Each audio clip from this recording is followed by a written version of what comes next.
I'm making another video for you guys. This is one that hopefully will help many of you going through struggles this winter. If you guys live in northern states, or you're just in a cold place in general, we're going to give you a solution to why you seem to be getting out of shape, or your diet falls out of place, you lose motivation, all that during cold winter months. We're going to dive into that immediately. Diving into the psychology of why this occurs is, I do believe, and it's probably backed by science as well, but unfortunately I don't have any studies with me right now. It seems in the gloomier cold days it has an effect on our minds. We're obviously not getting as much vitamin D from the sun as we get during the warmer months. That affects our testosterone, our mood, our energy in general. We're not getting that. We're getting very few of it on the few days that the summer solstice allows us to receive those rays of sun that do good for us, that provide us vitamin D when our skin absorbs it. We're not getting that much during the winter seasons.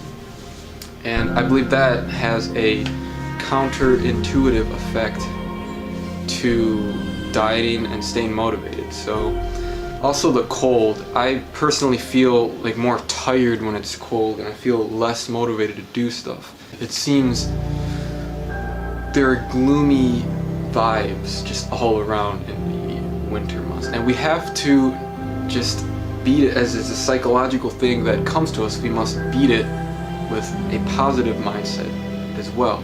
If you guys get my drift, you have to beat a psychologic defect with your psychologic optimism. It's something. Think of it as your mind, as something that's attacking your mind. You're not going to let it win. Your mind is stronger. You have to stick to the reasons why you started your fitness journey in the first place. And I try as much as I can to practice what I preach. I noticed, in my case, I fell off my cardio wagon, if you want to call that, because I was doing judo. I got a shoulder injury that worsened, that was injured previously, and I re-injured it, and I had to take a month off. And in that month, I stupidly took time off cardio. That turned into, like, one day of skipping cardio turned into a week, 2 weeks, a month, multiple months. It hasn't been that long, but you get my drift. Now, as of today, I started back up doing my cardio. But you just can't let that happen. You can't let one bad day ruin your entire routine like it did to me, okay? I believe that this had nothing to do with the weather, because I got injured in like late summer. So but I still, back to the topic of the video, I still believe that there are negative effects that come from the winter affecting our mood and our motivation to do things. We just cannot let that beat us, okay? We have to stick to the conviction and our tangible goals, why we started working out and dieting in the first place. Now, I offer a solution for this problem. See, cardio does help, okay? There's multiple studies indicating that cardio helps kill your appetite, okay? It's just generally good for your anti-aging.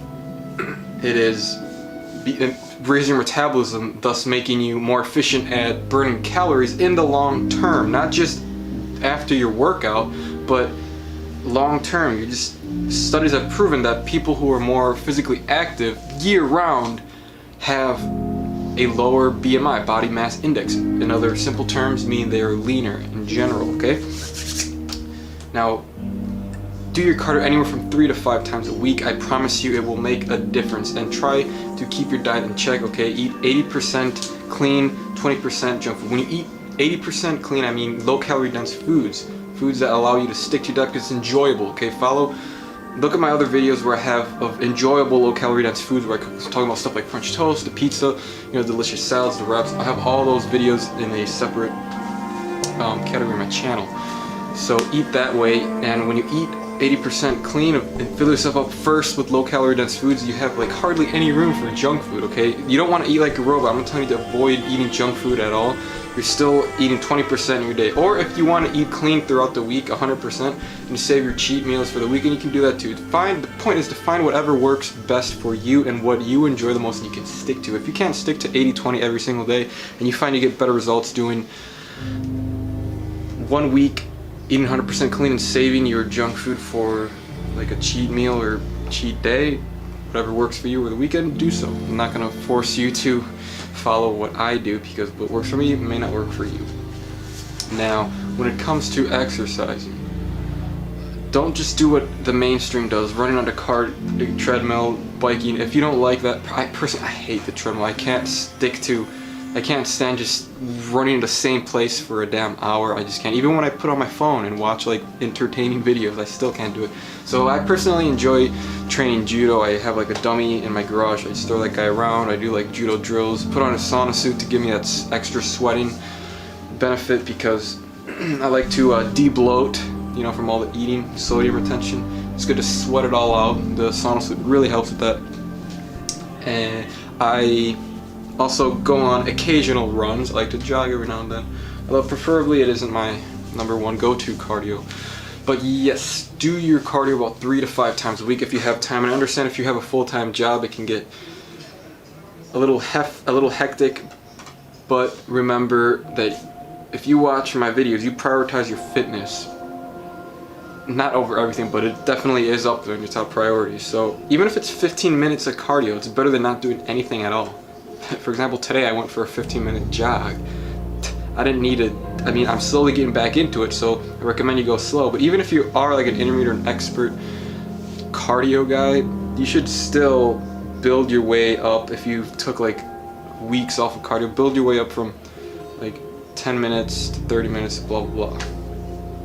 And there you have it. If you guys are confused on this topic, or you want more videos explaining how I cope with certain issues or struggles throughout my fitness journey, then drop a comment, and we will continue in touch. Almost 200 subscribers. If you're new, hit that subscribe button. What are you waiting for? Help me out. Goodbye.